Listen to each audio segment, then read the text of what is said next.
Hello everyone, it's me, Aaron, and welcome to the Professor Thorgi channel, the channel where I cover all things geeky, and today we have a special trailer to talk about. It's one that I'm personally very excited about. I can't... Hey! Keep it down up there! Damn kaijus, always interrupting my videos. Children behave, that's what they say when we're together, and watch how you play.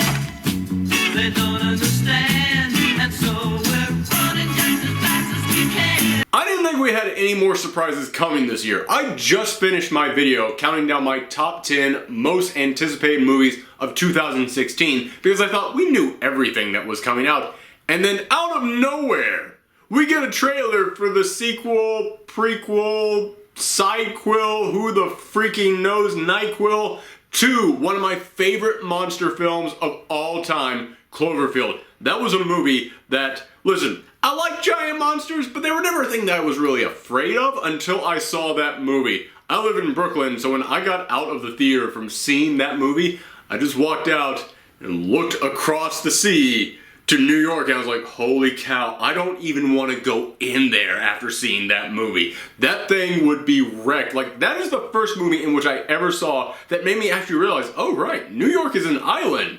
If something went down there, I'm trapped. I'm screwed. That is a film that made me afraid of where I live. That hasn't happened since I lived in the South, and everything made me afraid of that. Yeah, let's move away from my personal history here. So when I went on the internet and I suddenly saw everybody saying trailer for 10 Cloverfield Lane, I was like, that's a coincidence. Somebody made a movie about people living on a street and they just accidentally called it Cloverfield. They didn't stop to think that, oh, this is the name of another famous movie, because there's no way there's a sequel to Cloverfield. No, not at all. I would have known about it. I love that freaking movie. And lo and behold, leave it to J.J. Abrams to film an entire sequel to a movie without any of us knowing a thing about it. And I still don't know a thing about, which is what makes me so excited for this film. Do you remember when the first trailer for Cloverfield came out, that first teaser? Nobody knew anything about that. All you saw was the Statue of Liberty's head go flying, and you heard some kind of a roar off in the distance. Like, people thought it was a Godzilla film. I remember people saying it was going to be a Pokemon movie, which that is not the tone I would want for one of those. So when the trailer for that very first movie came out, it has all in suspense. We want to know what the heck was happening. And with this second movie, god damn if you didn't just do it again, because I have no idea what's happening in this trailer. But I want to know, like, it is so intriguing. All we know is it becomes very clear very soon that they are in a bunker of some kind.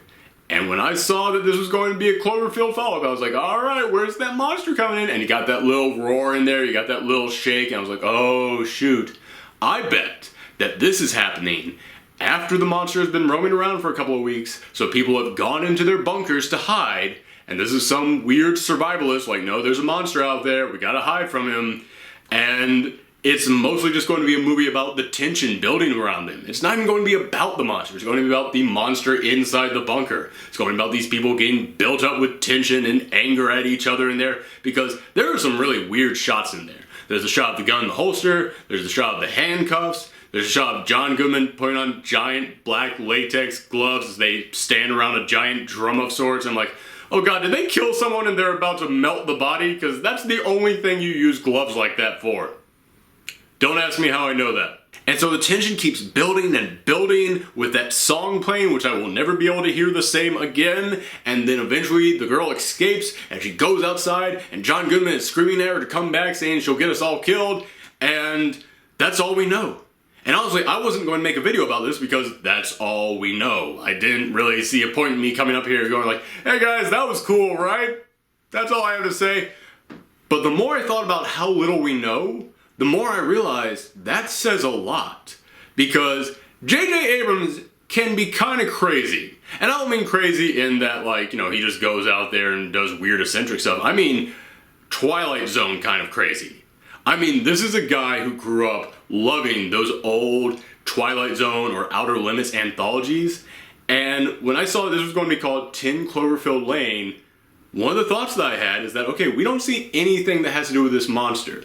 We assume that that shaking and that roaring that we hear is the monster, but what if this has absolutely nothing to do with the previous movie? What if that was a complete standalone in and of itself, and this is going to be like his next really weird government experiment sci-fi kind of horror series that he's doing? What if he's just going to make a series of films called Cloverfield, and it's going to be like, hey man, it's going to be a completely different thing, but it will match that same tone, kind of like how Twilight Zone episodes always did. I personally would be okay with that, because I already thought of it.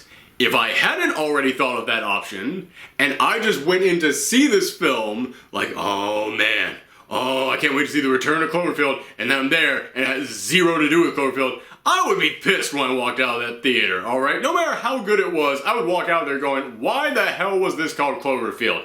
But because I've already thought of that, I will be okay with it if that's what they decide to do. However, I ain't everybody else out there, and if that is indeed what this movie is going to be, holy cow, I am already prepping myself for the internet freakout Armageddon of 2016. And I have a feeling, like, even if this does have something to do with the Cloverfield monster, it ain't gonna have a lot to do with it, because that date that they put up there at the end of it, like, when this trailer came out, I was like, okay, so this is gonna be like, what, the end of this year, summer of next year. I mean, they got advertising things way in advance, and this is a pretty slim teaser, alright, so clearly they're not done shooting everything. It's coming out in a month and a half. Dear God, alright, if they already have it that ready to go, and they kept it a secret from everybody, the only way that's possible is if they shot this as a bottle film. If this entire movie is set in that bunker, except for like one shot at the very end. Like, I really feel like what we saw there at the end of her escaping,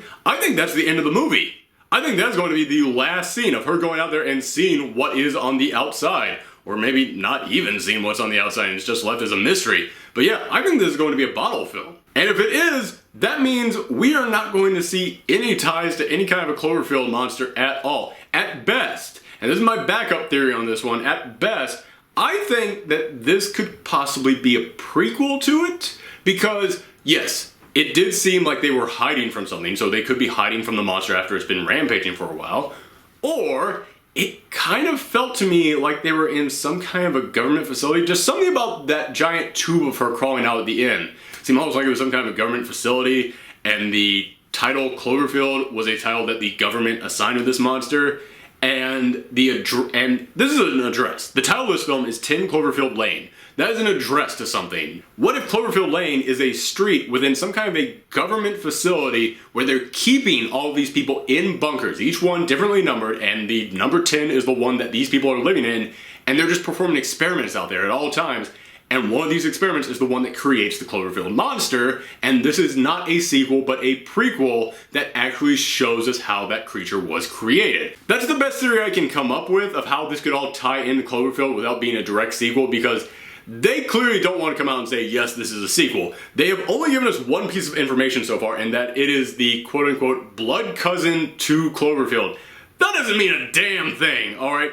All that means is that it will not be directly linked to that previous film, but it might be within the same universe. It might have a slim connection to it. So I could see the prequel theory, or I could see it being the bottle film theory that exists in a world where the Cloverfield monster is rampaging around.